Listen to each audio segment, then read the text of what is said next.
আলাইকুম। আমন্ত্রণ সবাইকে শতকণ্ঠ প্রতিবেদন পাবনা মেডিকেল কলেজ হাসপাতাল পরিচিতিতে। আমি শিউলি আক্তার। গোটা বাংলাদেশ জুড়ে যেখানে সুখ্যাত স্বনামধন্য বাংলাদেশ সরকার কর্তৃক নিয়োজিত নির্মাণাধীন শিক্ষা প্রতিষ্ঠানগুলো রয়েছে, তার মধ্যে রাজশাহী বিভাগের অন্তর্ভুক্ত জেলা পাবনা জেলার মধ্যে অন্যতম শিক্ষা প্রতিষ্ঠান পাবনা মেডিকেল কলেজ হাসপাতাল। পাবনা মেডিকেল কলেজ হাসপাতাল বাংলাদেশের রাজশাহী বিভাগের নতুন শিক্ষা শহর হিসেবে পরিচিত। পাবনা শহরে অবস্থিত ২০০৮ সালে এটি পাবনা মানসিক হাসপাতালের পাশে প্রতিষ্ঠা করা হয়। কলেজটি পরিচালনায় রয়েছেন অধ্যক্ষ প্রফেসর ডাক্তার মোহাম্মদ বুলবুল হাসান। প্রতিষ্ঠানটিতে শিক্ষায়তনিক ব্যক্তিবর্গ রয়েছেন ২৫ জন, শিক্ষার্থী রয়েছেন ৩৮৪ জন। এটি পাবনা জেলার সদরে হিমায়তপুরে অবস্থিত পাবনা মেডিকেল কলেজ হাসপাতাল নামে পরিচিত হলেও পাশাপাশি সংক্ষিপ্ত নামেও পরিচিত, যা পিএমসি নামে।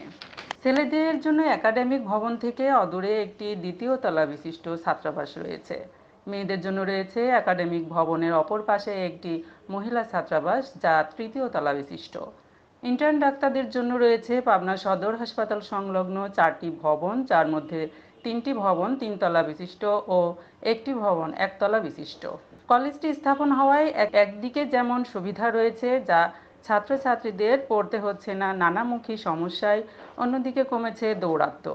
উত্তরবঙ্গের সুপরিসর পরিমণ্ডলের মধ্যে কলেজটির অবস্থান হওয়ায় পাবনাবাসীর অহংকার ও গৌরবোজ্জ্বলতার মাইলফলক হিসেবে খ্যাত।